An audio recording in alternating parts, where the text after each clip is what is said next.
We're spilling tea on religion and health, where intersections of faith and healing combine on religiosity.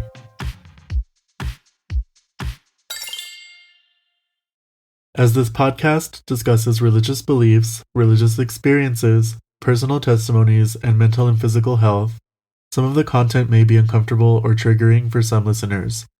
Content warnings will be provided in the description of each episode.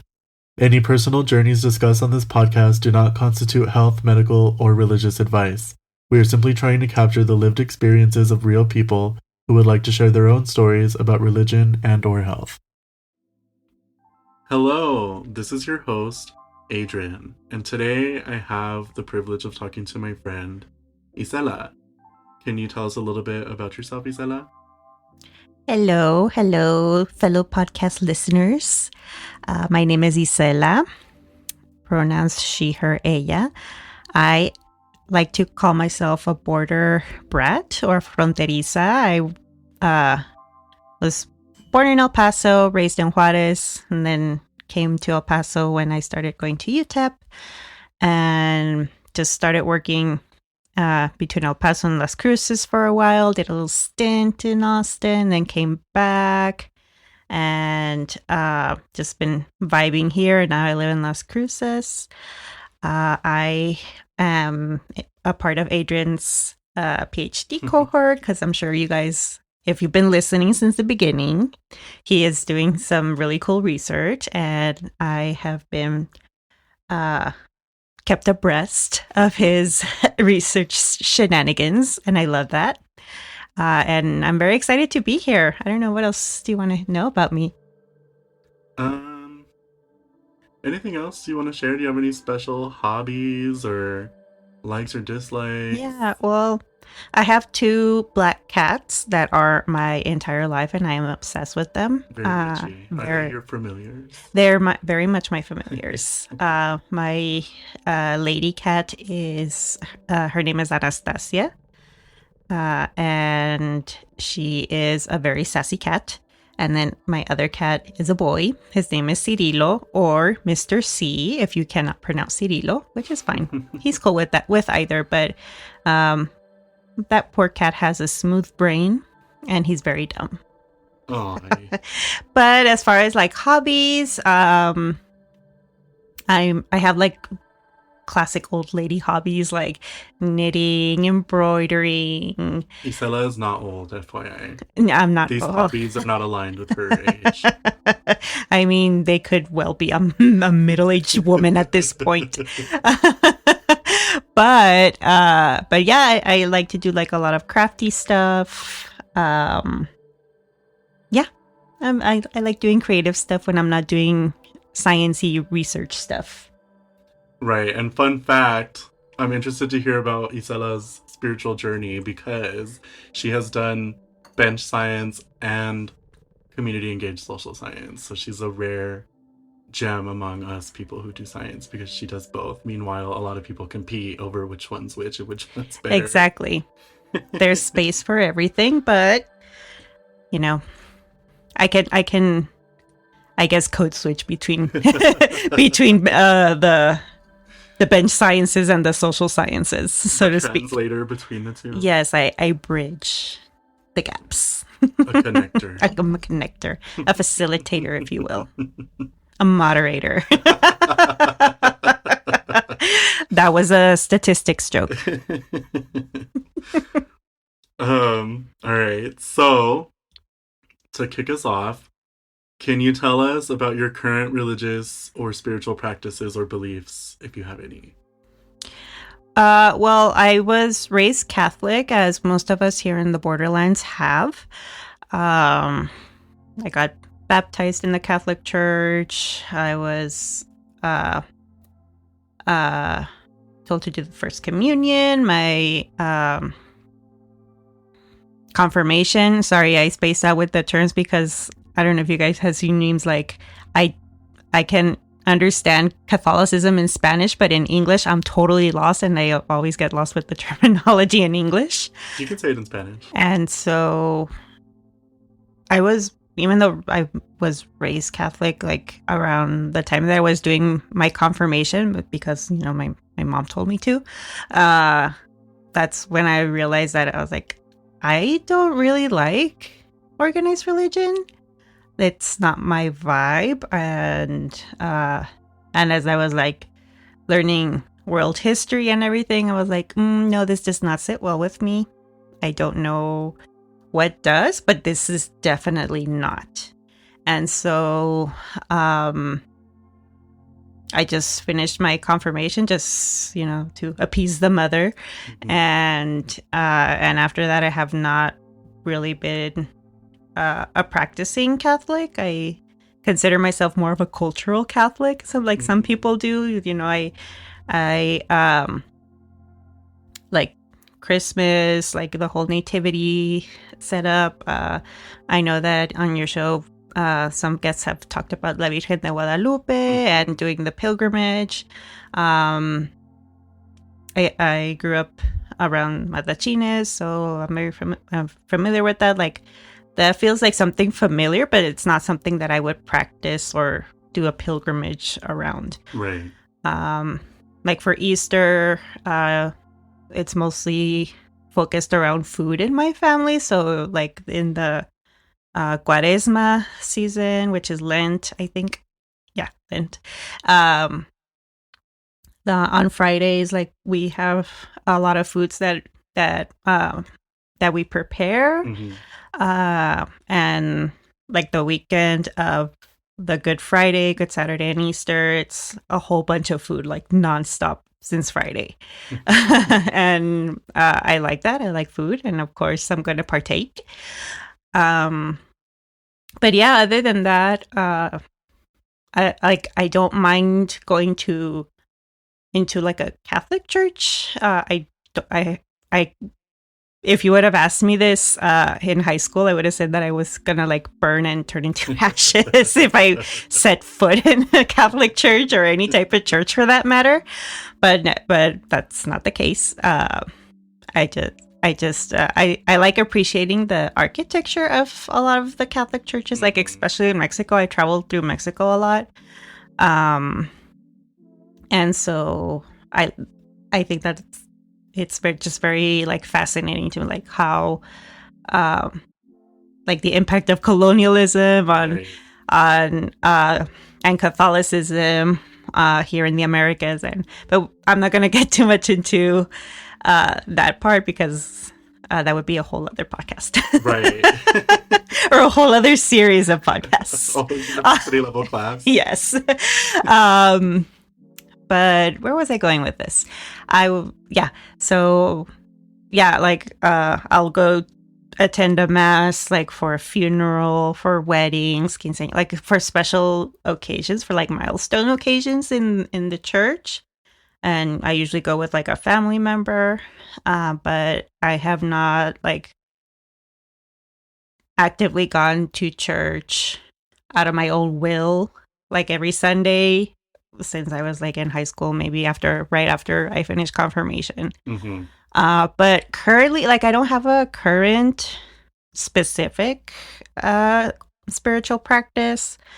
I don't necessarily believe in a single deity, or even think that if there is a single deity, that it's a masculine deity. Right. So I do believe like in bigger powers and in like the universe, the cosmos, all that stuff. But I don't. The cosmic forces, yes, the universe, etc. But I don't practice I'm not a part of like any organized religion at this point. Right.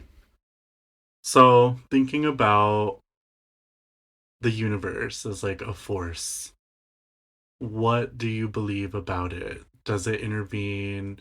Do you believe in like a karma system? Do you believe in like synchronicity and serendipity and things like that? Or can you, like, just not to sway your answer, but thinking along those kinds of concepts, how would you explain it to someone? I don't even know how to explain it for myself, really. Because like some things make total sense to me, like karma, reincarnation, you know, like us having past lives and how that has been karmically affecting how we're living in our present life. Like familiar constellations, that kind of thing. Yeah, and then like the vibes of the universe and the cosmos, like they make sense to me, but I can't explain how they make sense to me. Right. So would you say that it's kind of nature-based, but that nature being maybe not like animism, like belief in the spirits that exist in all things from rock to tree, right? But just kind of spiritualism in the sense that there is something guiding the universe. Oh, absolutely. Absolutely. Like there's like some forces that are guiding the universe and the interconnectedness, not to get like too public health with the One Health framework, but but no, yeah, like I do believe like in the interconnectedness of things, not just like physical things, but environmental and like spiritual things. Right. But yeah, I would say that would be it. So let's say something was wrong in your life. What do you do in those moments?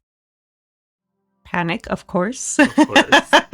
as someone diagnosed with general anxiety, then yes, I do panic, even though I'm medicated and in therapy, but I will panic. When I've gone through like very stressful situations, or like having something like bad happen, or something that I think is bad happening, or spiraling into thinking that something bad is going to happen. Like I've never been like, oh, I'll just pray and not think about it, or I'll just go to church and do this, or I'm not gonna, or I'll sit down and meditate on that. No, like,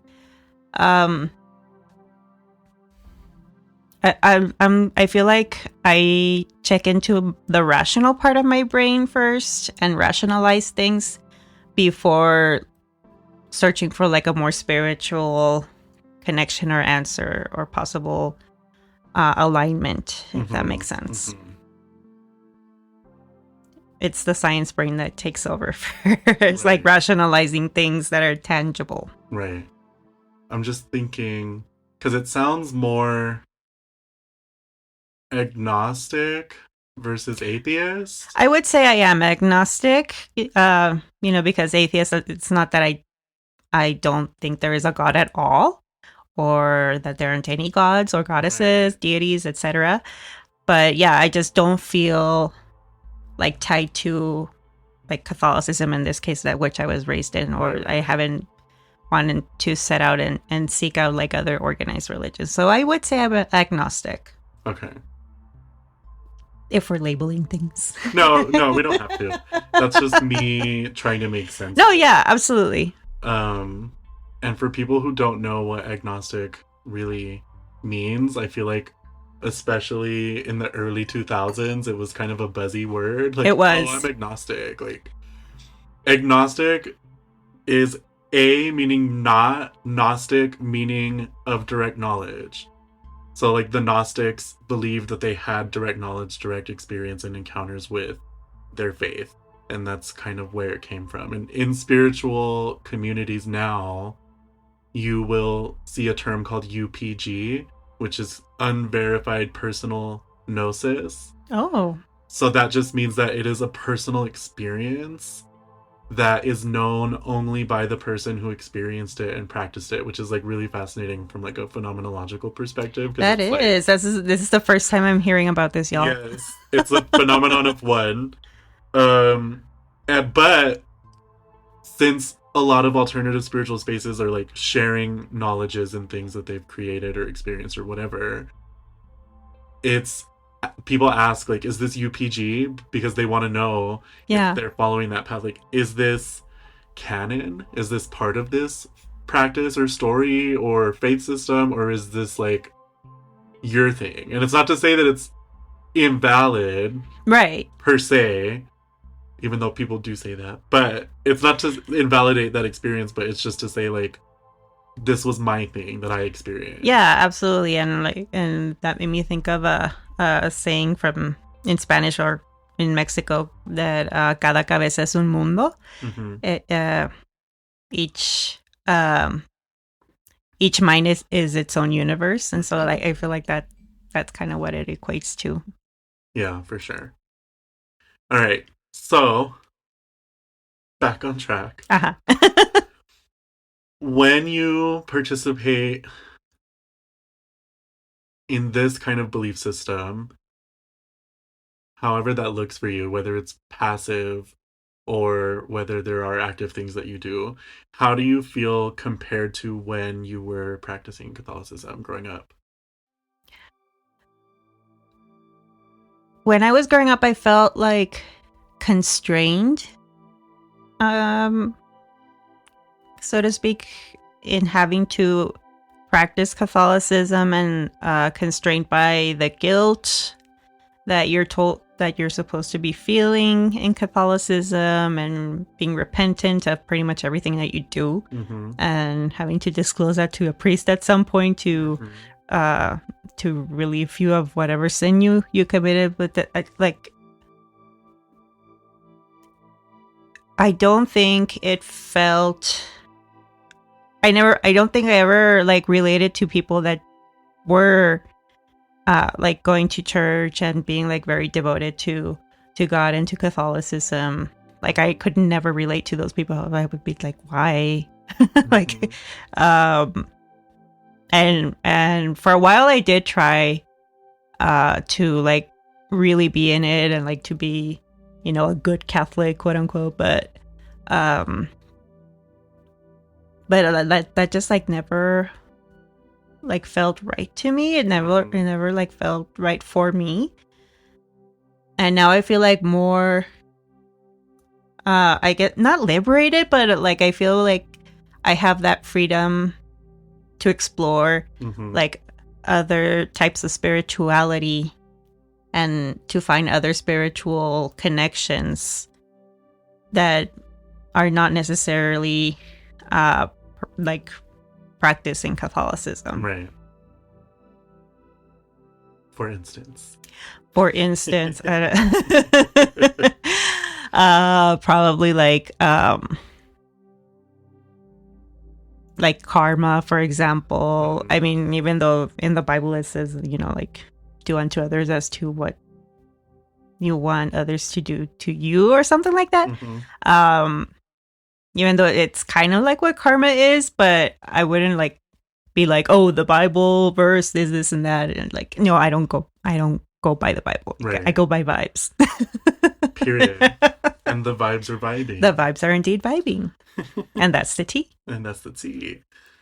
So, can you pinpoint or not a specific switch from when you decided Catholicism wasn't for you? Or was it more of like just a fading feeling? Like, was there a definitive moment when you were like, this is not it? It was definitely in high school when I was doing my, I guess like my classes or my preparation for the confirmation. That was when I was more aligned with the goth persuasion. And I was like I was goth in high school, and so I was like, oh my god, this is a vibe, I like this. But the church does not like this, at least the Catholic Church. Like, you know, I would be like condemned for listening to like heavy metal music because it's deemed satanic. Which is funny because there's Christian rock now. Yes. And some of it is pretty hard. Yeah, I went to like those spiritual retreats. We had to go to a spiritual retreat at one point, and they had like a Christian rock band. And I was like, oh, that is, no, don't stop trying to make it happen. But it happened. So, oh well. And And it was also around the time that I was doing my confirmation classes when my parents separated. Mm. And so around that time, it was just a lot of questions. I mean, I was a teenager. I was starting to like trying to find an identity for myself, and that's why I was like leaning more towards like being goth and liking like dark academia, like very I was very much into Edgar Allan Poe, of course, very much into vampires, and of course heavy metal, all that stuff, because that felt right for me. It felt correct. It felt soothing, even. Whereas being forced to pray to a god a certain way in a certain space, like, did not feel right for me. Right. And also I was like, well, kind of coming back to that question of like, what do you do when something bad happens for you? So with my parents separating, of course, that was like something bad, and like when that like completely turned my world upside down in a way. And funny enough, and I'm gonna date myself, but we, like, my mom, my brother, and I moved in with one of my aunts, and my dad, and we were renting a house, and so my dad like rented a smaller house for himself. And we moved into my aunt's house the weekend before 9/11 happened.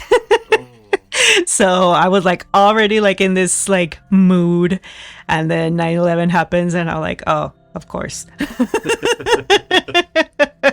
Just let the world end, right. Just let the meteor like hit us, like Armageddon. Let's just let it happen. Yeah.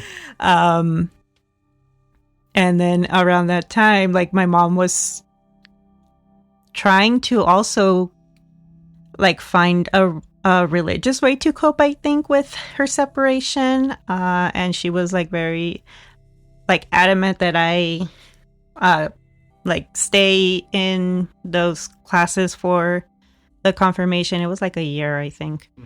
And of course made me and my brother go to church.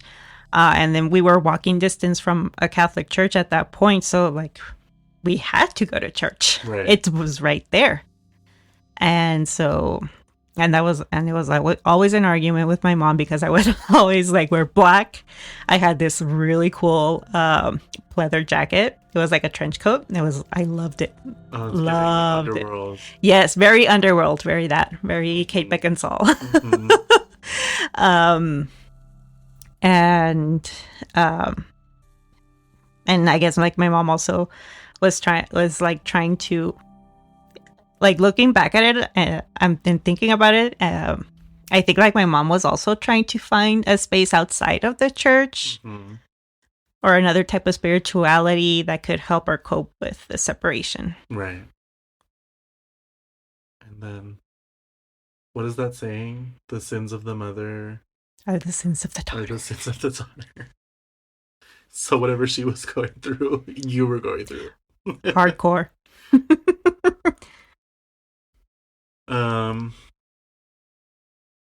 So then that's when you realized it wasn't for you. Yes.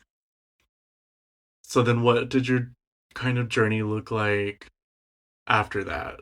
Did you explore other faiths or religions, or did you just wash your hands with it and start kind of just living as how you are now? Yeah, I did my confirmation. And I was like, that's it. Like, I am done with the church. Like, I made it this far. I did what was expected of me to do. And I was like, no, like you said, basically wash my hands. I'm like, I'm done. I'm done.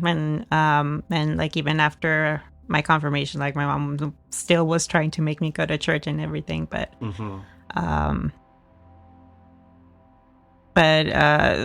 like, eventually, like, she just gave up on forcing me to go to church on Sundays with her, and yeah, just pretty much vibing since then. Since the early aughts. So with the universalism, that's what I'm going to call it. Yeah. With the universalism that you believe in now, have you found any challenges or struggles with even that belief or with that kind of worldview system that you have for yourself? I don't think I've struggled necessarily. I just feel like I have that openness to keep exploring and to kind of have like that flow of like, oh, like this is cool. I'm gonna like learn more about that and be like, oh, okay, so that's cool. It's good for the people. Like, for example, Judaism. Like, oh, that's cool. I like some of their practices and some of their beliefs, but I don't think I can do that. Like, like convert right into that, or learning about indigenous peoples and some of the beliefs of certain tribes and certain peoples. I was like, okay, well, that makes a lot of sense, and I like how they believe in that, and I can see myself believing in that too. But that doesn't mean that I'm gonna go, you know, be Navajo and appropriate it and appropriate their beliefs, right, or whatever. But no, like I just like respect it and yes, and be like it. yes, and honor it. Yeah. Closed versus open practices, y'all. We need to all be self-aware. Yes. Like Isela, and follow that example. If the practice is closed, you're not it. Like, exactly. That space is not for you. I like learning about a lot of like spiritual practices, but I don't necessarily feel like I need to belong in one of them. Right.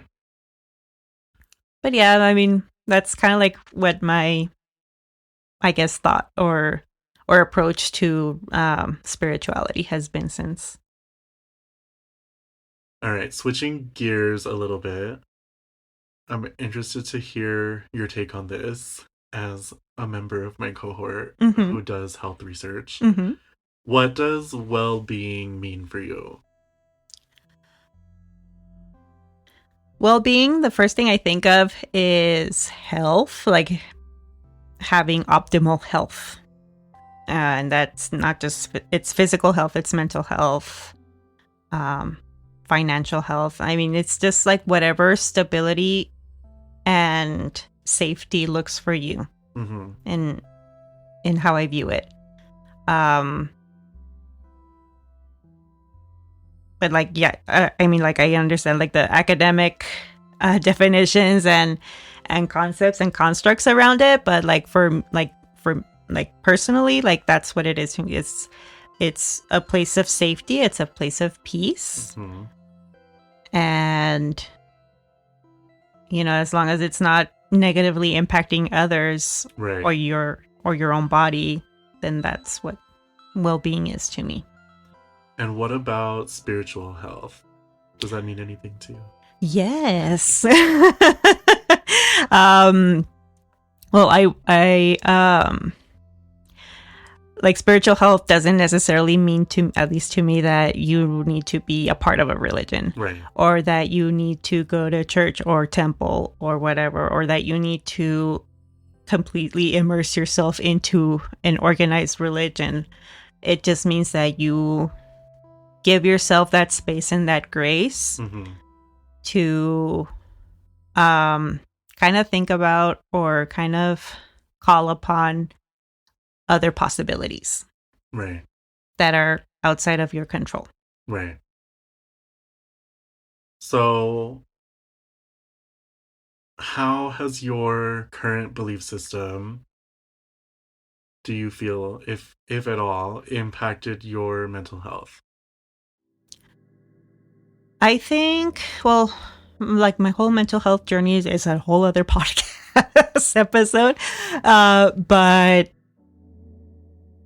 I think that I didn't really take a spiritual approach to it. Like again, being having a scientific mind, like I rationalize everything has a logic before I tune into the spiritual or the or the curiosity of outside of science. And so that, how do I say it? Like I don't feel like I had to call upon any type of specific spiritual practices to improve my mental health. You know, just like it's really just talking myself off a ledge when like the anxiety is at its peak, or not a literal edge. Everybody, I'm okay. But disclaimer. This is metaphorical. I'm not on the Organ Mountains by any means, trying to jump off, but like grounding myself so that my brain and my thoughts don't spiral into a place that it takes me to in a very negative space. But yeah, like I don't, like, thinking about it, I don't think spirituality has necessarily been hand in hand with my mental health. Okay, reframing question. Maybe a little leading. Do you think leaving organized religion improved your mental health? Oh, 100%. I would have been miserable. Probably, and not to say that that's what people should be doing, but different paths for everybody. Exactly. I did not like feeling that constraint, and I did not like being forced to practice a religion, for whatever good or bad things that religion stands for. I don't know, like, I think I kind of said that it's not necessarily liberating, but I don't feel constrained. I don't feel boxed in. And I have, like, that ability to explore other possibilities. I like that. The freedom. So, in particular, is there any sort of practice for wellness or well-being, spiritual or otherwise, that you take with you and that you use that you find really beneficial for you? Like, honestly, therapy has been very good for me. And I kind of wish that like when I was a teenager, and looking back, I was like hardcore depressed. I had like hardcore depression and major depressive episodes. I had a lot of panic attacks, but of course I didn't know that. My family, my parents didn't know that. Like, they're not they're like the typical Mexican mindset that if you're depressed, you're lazy because you don't want to get out of bed, or that you're just trying to get out of not going to school, or you just need to push through it. And so I felt like that kind of practice and mindset, growing up with that, like, was very detrimental to me. And I kind of wish that I had started therapy at a much younger age. I probably would have had like different paths and had made different choices. But what I've done to this point has brought me to this space, to talking with you. And so I don't know what would have been, thinking of the butterfly effect, and my mom would have like walked me into a therapist's office at that point, or with a psychiatrist. But what my mom did do, and in her way of finding a way to, I don't know, cure me and get me back into Catholicism, she like, she's not like a hardcore Catholic that only sticks to Catholicism. She also has like other spiritual beliefs. And so like in Mexico, for example, there, like, a lot of people still believe in curanderos and healers. And so my mom took me to healers because she thought that, honestly, that I needed an exorcism, that I was possessed because I was acting out, because I was dressing all in black, because I was listening to heavy metal. She honestly thought that I was possessed. Well, you don't dress in all black anymore. No, but I do have a rotten core. A dark little heart that beats. Well, I do nevermore. I do want to come back to this thread. Yes. Which, full disclosure, this is the thread that made me decide to invite Isela to this podcast. So we're going to talk about that. Yes.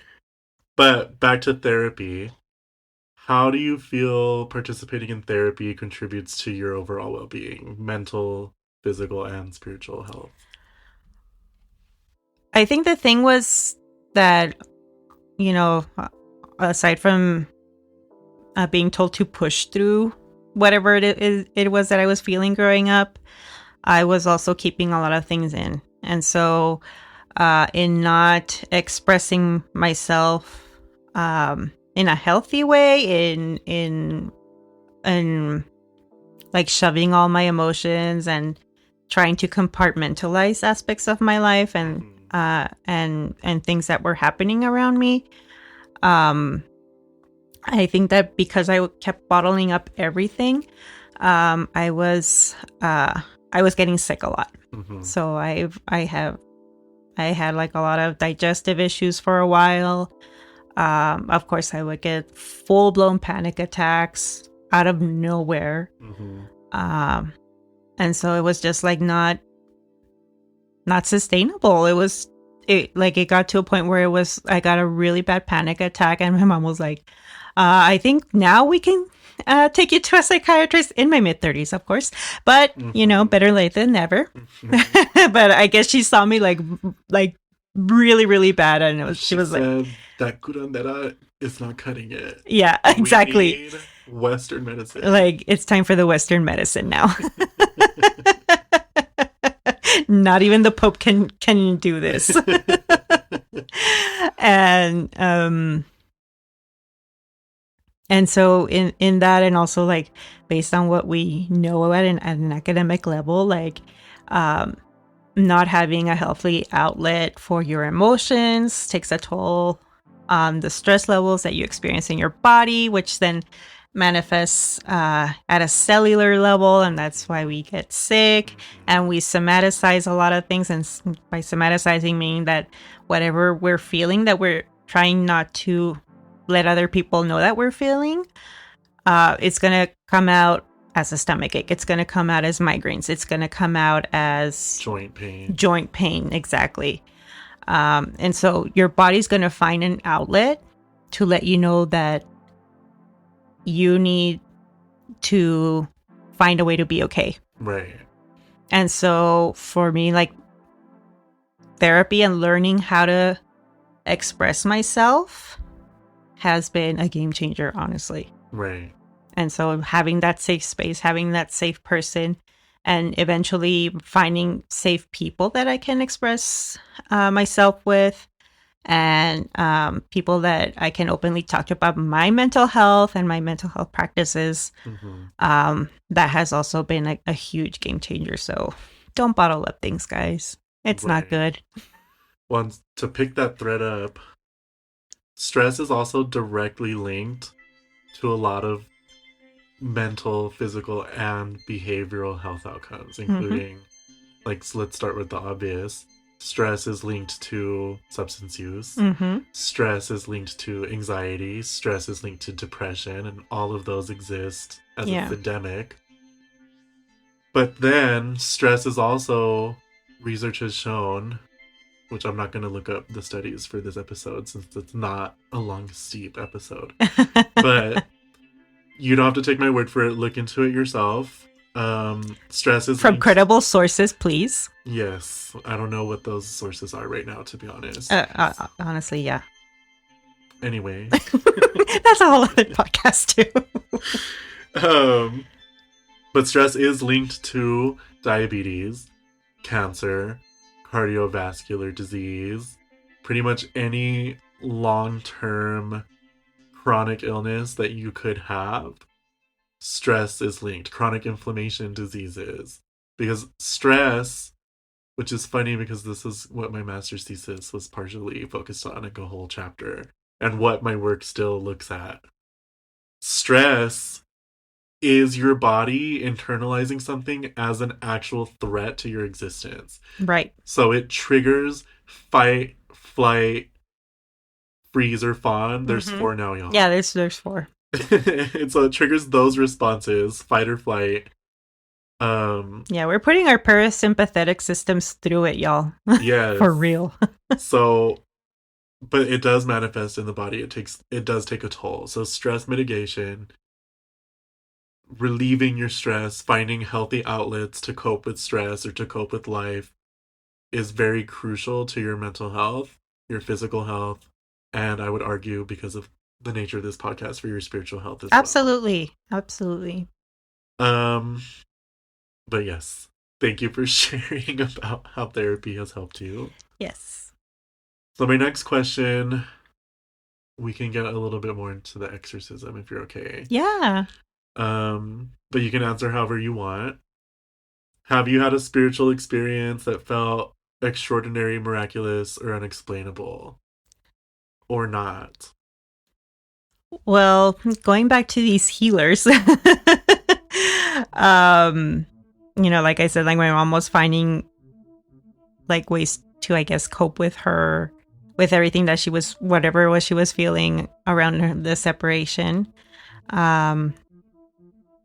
She was also like looking, you know, into healers to see if she needed, you know, like a cleanse, like, or, you know, whatever it is that a healer would tell her to do to get rid of whatever bad juju she was probably holding on to, or that could have caused the separation probably, or that could fix whatever it is that needed fixing.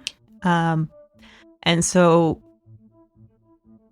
her and another one of her friends was also kind of like going through marital problems at the same time as her. And so she's also a very like spiritual person and looking for, and would go to healers a lot. And so like my mom and her friend like started like kind of healer shopping, I guess. I don't know how else to say. Like they were like going like from seeing which healer was they would vibe with. And so they found this healer in Juárez, but it was like in a very, I don't think it's where it says lee la Biblia. I don't like if there's a very specific mountain in Juárez that has La Biblia es la verdad. La Biblia es la verdad, léela. The Bible is the truth, read it. And you can see it from pretty much any point. You can see it from the United States. Yeah. Yeah. You can see it from I-10. I want to say it was like in an area like that, like a very in the outskirts of Juárez. Like it was it was very much a colonia, like a very makeshift area. And so before going into the healer's home, we would go, like the first time that my mom took me with this person, we stopped by one of the corner stores, to Del Rio, I think it was, or Superet, whatever it was, to pick up a caguama, a huge bottle of those, like, what is it, the tall boys? Like it's a huge beer, and a pack of Marlboros. And I was like, okay, my mom doesn't drink. She smokes, but she doesn't smoke Marlboros. At the time, she smoked. And I was like, or I was like, is this a test for me? Because I was already drinking and smoking at this point. And I was like, is she testing me? Like, what is going on? Like, because she did tell me, vamos con una curandera. And I was like, fine. Like, I was like, fine. I was just like, I'll just see, just like, you know, to please her, to like, you know, not fight with her. Like, right. I was just like, I'll just go, fine, whatever, as long as it's not a church. But And so we go and then we keep driving. We pick up the beer and the cigarettes. We keep driving, and then there's like this house, and it was already like a dirt road at that point. And we go in, and it's like you can smell the incense like before you walk into the house. Like it was like very witchy, honestly. There were plants, there was incense. Do you know if the incense was copal? It was not copal. Okay. No, it was not copal, because copal is like more pungent. Yeah. And it's really hits you in the face. Yeah. And I love copal. Yeah. But no, it was like incense, and you could smell like essential oils she might have used. And so this healer was a trans woman, I come to find out. Mm-hmm. And she was very tall. She was brown skin and with box dyed blonde hair. Poorly done, but she felt fabulous. And she always had like a high ponytail, like those high messy buns and bangs. And she always wore like these really like flowy, like Stevie Nicks type of outfits. And she always had a cigarette in her hand. Mm-hmm. And like she was always like giggling and everything. And she was just a good time, honestly. Yeah. But like when it was time to like get down to the nitty gritty, still with a cigarette in her hand, she would grab like a bunch of herbs and do like a cleanse, a limpia. And she would like do her thing, and she also did like some prayers, like Catholic type of prayers, I guess, like to God, right. To the Virgin, to saints. So would you say that this qualifies as Santeria a little bit? No, it's not Santeria, no. Given the artifacts that I remember seeing in her house, it was not Santeria. Okay. And do you know what the herbs were by chance? I don't remember. Okay. I'm just curious. No, yeah. If I could remember, I would happily tell you. But it was just a bunch of herbs, and like she had me get into this like tub. It was like those little steel tubs. Mm-hmm. Like a wash tub? Like a wash tub, exactly. And it was filled with water, and it had like some type of essential oils in it. And she had me like take off my shoes, and it was freezing because it was like, what was it, like January, February, more or less, and it's when it's colder here in this area. Mm-hmm. And I was freezing. I was like, do I really have to take off my shoes? It's 45 degrees. It's seriously, and then like out there in the boonies, like it was even more cold. Right. And like she had no heater, obviously, and you know, it was just vibes with her. Right. And so she's like, it's okay, just dip your toes, it's fine. And so I got it, and of course I was freezing and I was shaking, but because I was so cold. And so then she starts like pounding me with these herbs, like head to toe and what, like sideways, and like she was like also praying while she did that. And then and yeah, that was it. And we left, and again my mom took me a few more times with her. And on one of those times that we went up with her, she was like, have you ever had your cards read? And I was like, no. Do you want to? I was like, yes. And like I didn't even ask my mom if it was okay. I was just like, yes. But she was fine with it anyway, because you know, well, she took me there. It's part of the services that she. How do you draw the line between spiritual exorcism from a folk healer to tarot? Like, make it make sense, but anyway, but either way, every time we went to go see this healer, we would go to the store, pick her a beer and a pack of cigarettes, because that's the only form of payment that she accepted. Yeah. And she never accepted cash. She just wanted her tall boy and cigarettes. And I was like, work. That's actually, I don't want to say this with any authority, but through the grapevine and things that I know and places I participated in, that's very common. Yeah. That they don't take, a lot of people who participate as healers won't take financial compensation. Right. A lot will. It depends, I guess, on who you are and where you're going or whatever. Mm-hmm. But even, like the Voodoo Museum in New Orleans, for example, the money goes to, I guess, like running the museum, Mm-hmm. but then a lot of the money is just donated because they believe in like the voodoo pantheon. Mm-hmm. So a lot of that money goes straight to offerings for various Loa, various spirits, various beings. I don't know where I was going with this, but basically yeah, like it's not unheard of for a healer to not accept cash. Right. Yeah, and like even like if they wouldn't ask for, you know, food or beer or whatever, like you still offer something in exchange for that, I guess, service. Right. For being seen to be healed of whatever. I don't know if I ever got cured of whatever my mom thought I had, or if not wearing black. Right now you're wearing a colorful flannel. Thank you. I love it. It's warm.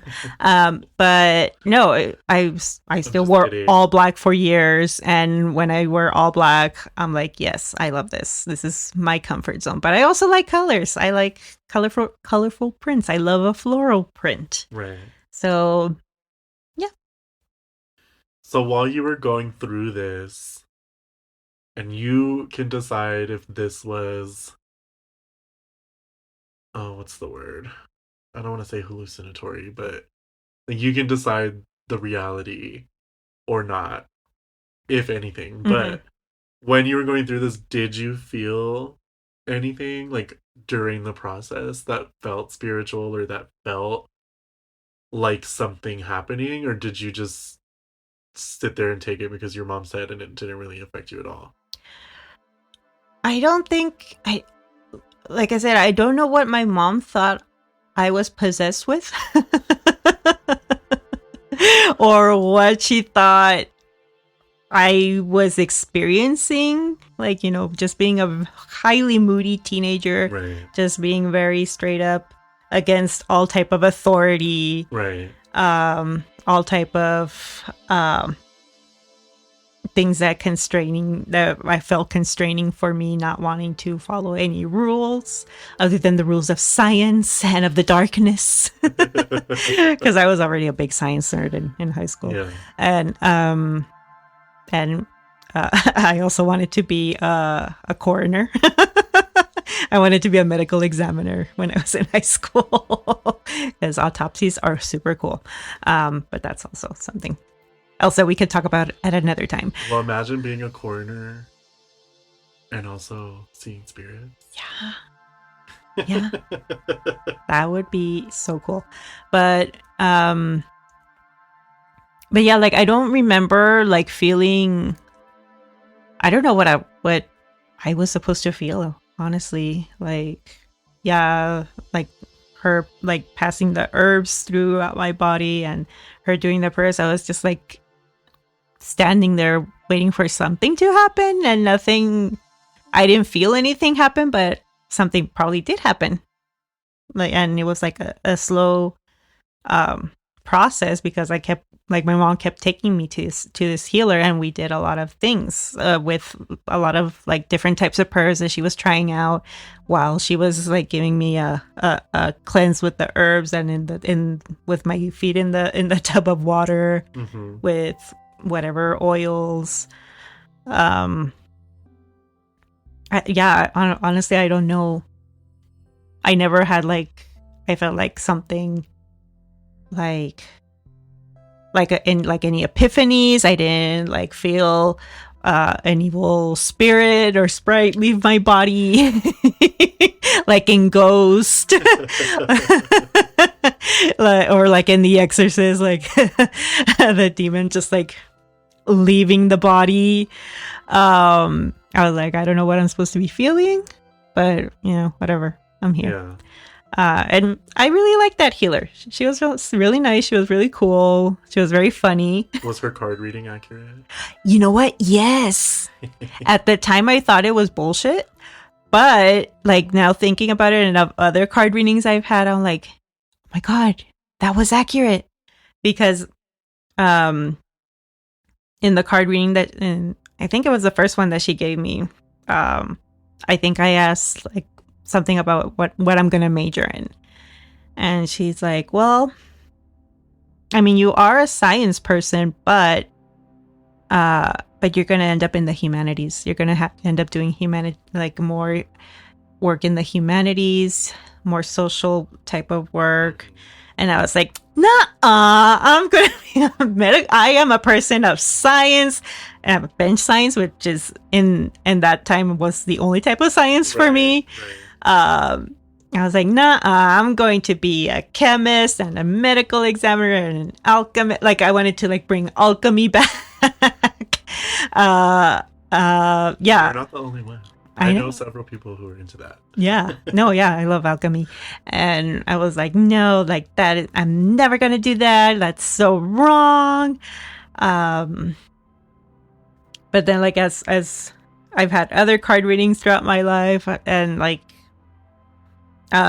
now thinking of all the paths and choices that I've made that had led me to here, I'm like, oh my gosh, she was right. All those years ago.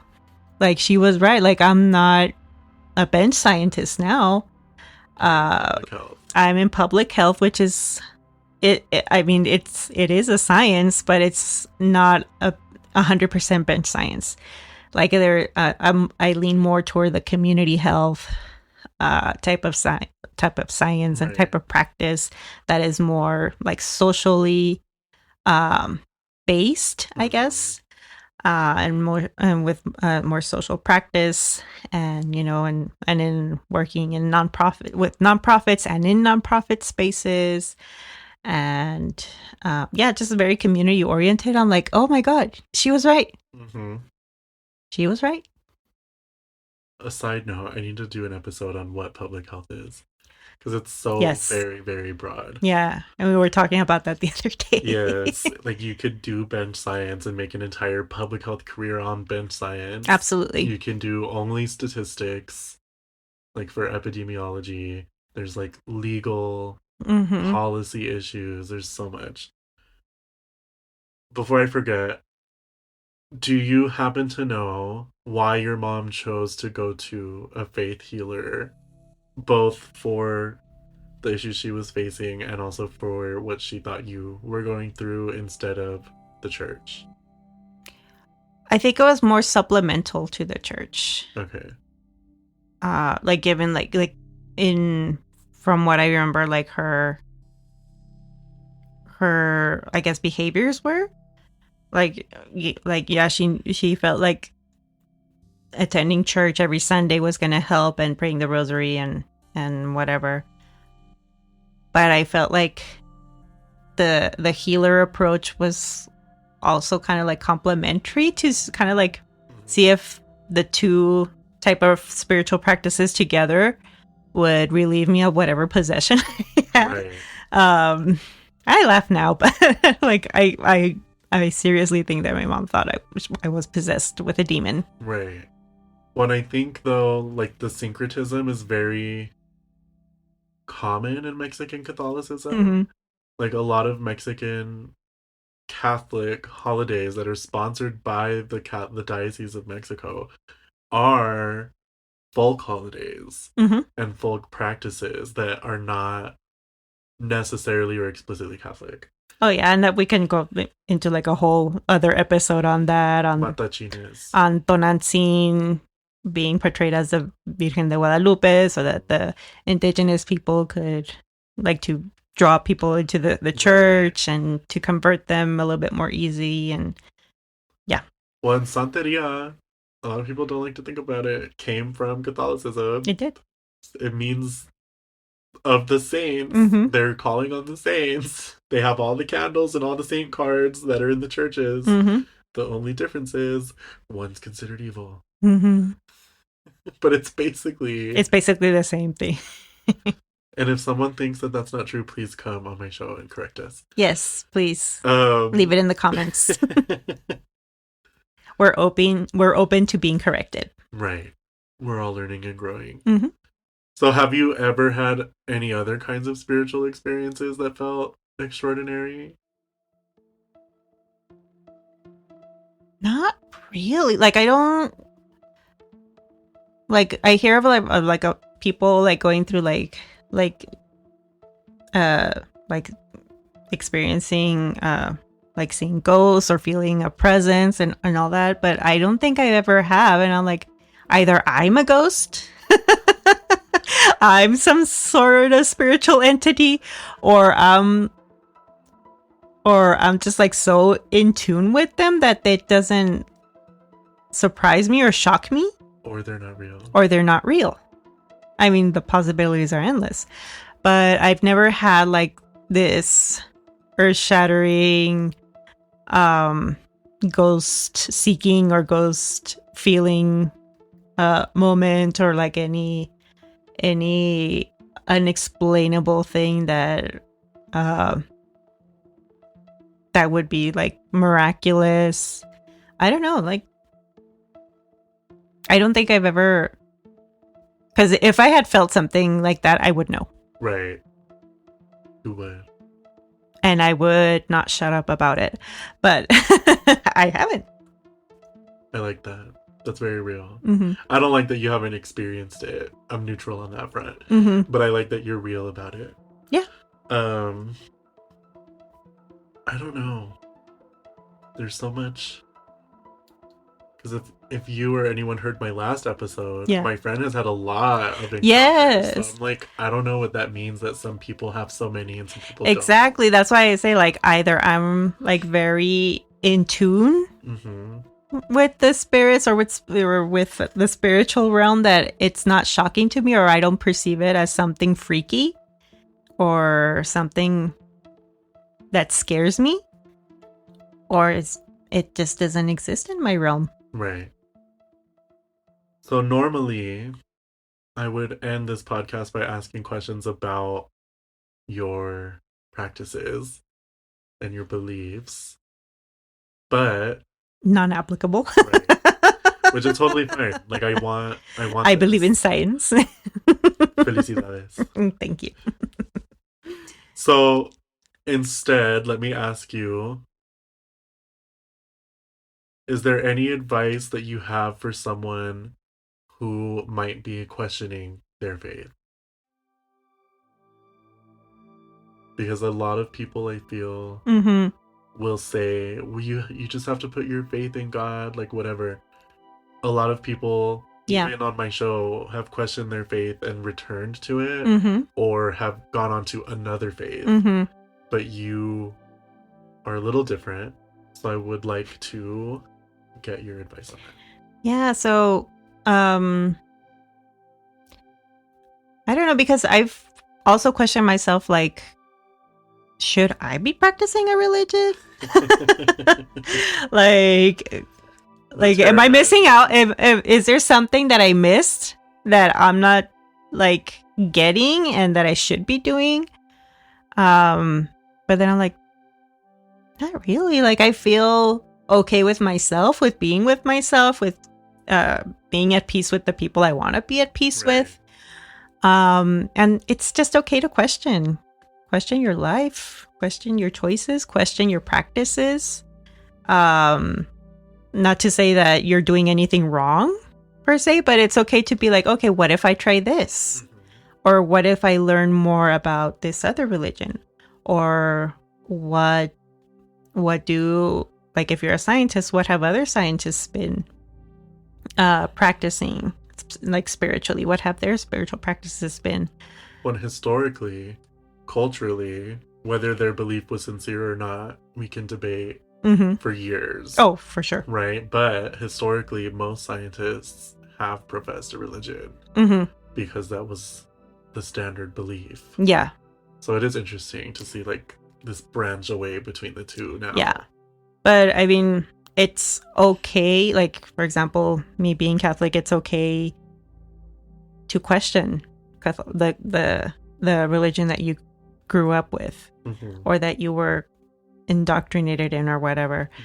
It's okay to question it, and it's okay to question if it's okay for you, because that might lead you to something that really is for you. Right. I think that's the advice I could give. I like that. And I agree. Even if you think you've already found the answers, keep questioning.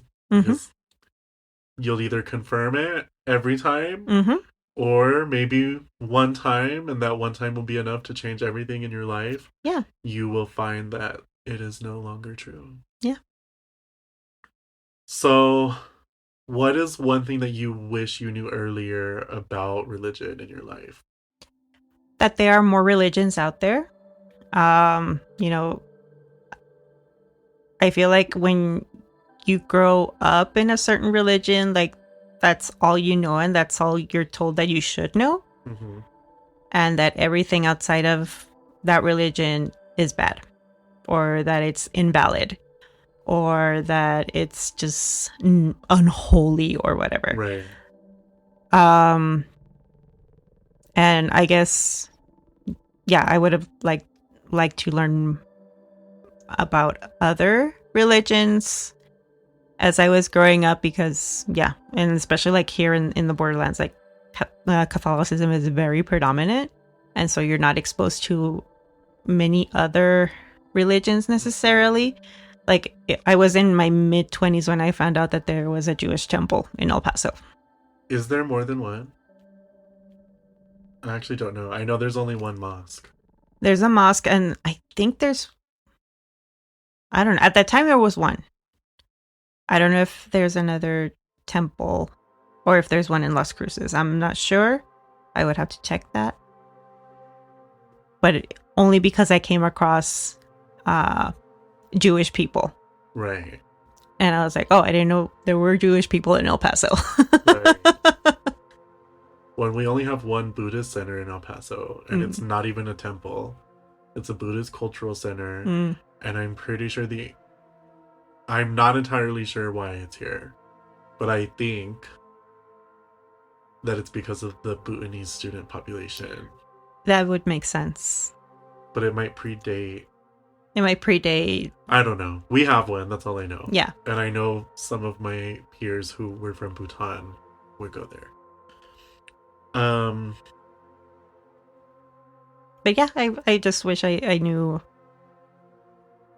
about more religions, and you know, have that freedom to, I guess, explore them at a younger age, because it was until like I was like a full grown adult that I started like being like more curious and wanting to learn more about other religions. Right. All right. Do you have any final words of wisdom for the listeners? Am I wise? Yes. You're all wise. Wisdom is knowledge through experience. Yes. I think just be open to change. Don't feel like you need to be stuck, not just in one form of religion, but also in one type of practice that you have. Like, for example, if you're a runner, you might want to try yoga, for example. And that might lead you to other things, and expand your curiosity into other forms of exercise, for example, or with foods. Just stay curious. Right. Do you have any cautionary tales or things that you think people should be aware of or cautious of? Be cautious of cults. Right. And of being can I tell a quick story? Yes. A couple of years ago, my brother, my mom, and I went to Mexico City, and we went to a little town outside of the city called Tepoztlan in the state of Morelos. it's gorgeous. It's a gorgeous, gorgeous town, and it has a like it's an archaeological site at the top of a mountain. It's very famous for the ice cream in that town. And so we were like in the little town plaza, and there was like this market going on, and there were a lot of folks from India that were like doing some dances and some like ceremonies, I guess. And you know, the people were around them watching, and so we were like, okay, well, let's just sit down, have some elotes, and just, you know, chill before heading back to Mexico City. And so I told my brother, you go get the drinks, I'll get the elotes or the corn. And my mom said, I'll go find us a spot to sit. And so she did. She sat down next to an Indian woman. And this Indian woman was like starting to talk to her and ask her questions. And they were just all of a sudden like deep in conversation about like karma and the universe and whatever. And then I see my mom when I came back with the food. I saw my mom with a book. I was like, oh, what is this? And I sat down and I was like, oh, hi, here's my food. Hi, how are you? Like saying hi to that other woman. And she was like, and then after that, she was like, just let me know what you think. She told my mom, just let me know what you think. And I was like, what was that? And she was like, oh, she's just a nice woman from India. And she was telling me about, and we were talking about karma and all this stuff. I was like, Mom, these are Hare Krishnas. Oh. And she's like, oh, really? Yeah. And yeah, just be careful of the type of literature you're handing out. And I mean, feel free to explore it, but don't feel obligated to take literature from people, to take anything from people, really. Just, you know, just trust your gut. But for the record, I want the literature. I know you do. I want it. I know you do. And so people seem to hand it out to you also. They do. So if you have the literature, please send it to me. If you are in a cult, well, I guess most people who are in cults don't know. Yeah, exactly. They don't know they were in a cult. If you are in an alternative spiritual religious practice that people say is really out there, please come on my show. Yes, we would love to listen. I would like to have a Zoom call and hear your story. Yes. All right, this is your last chance. Is there anything else that you would like to say, share, add? Nothing, just thank you for having me. I don't have anything to plug like in other podcasts, but it was lovely to spill the tea, the religiosity, even though I'm not religious at all. But, you know, we're vibing. But you were. I think we're still in a time where a majority of people grew up religiously. And that's part of the tea. Exactly. There's religious trauma. There's just religious exit without all the dramatics. Oh, yeah. Yeah, my exit, nothing traumatic happened to me, thankfully, but it was just like, nah, this is just not for me. And if it's not for you, it's okay to walk away from it. Right. Your family might not think so. Oh, no. Exactly. That's exactly why I was taken to a healer. Because how could I not want to go to church? Right. Well, thank you so much, Isela, for being here. Thank you, Adrian. This was fun. It's been a lot of fun. And to the listeners, thank you for listening to another episode. If you made it this far, we really appreciate your time. Yes, thanks for hanging out. We hope that you enjoyed this episode. May you be happy, healthy, and well. Bye.